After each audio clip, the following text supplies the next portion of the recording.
Good morning, everybody. Wildcat Cafe is very happy to announce Jody Zett is our student of honor.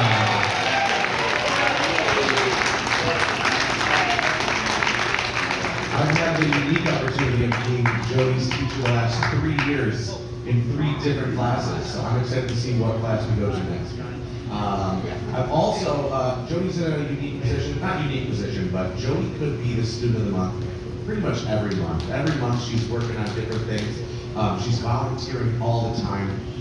She's always taking on other tasks. We do coffee, the baristas in our classroom, and anytime someone's absent, she's like one of the first students to jump up and volunteer. Anytime you need anything from the back pantry, she's someone that's always volunteering to help. Whenever we have students to go in the back and get an item and they can't quite find it, before they even come to us, they go to Jody because they know that she's going to be willing to help. So, I mean, we're just so proud of Jody and we're so glad to have her. So, congratulations, Jody. She's a very nice friend.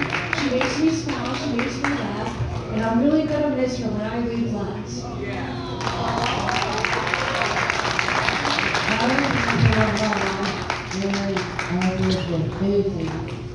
I love you guys, and I love you all. There you have it. Nice job, Jody.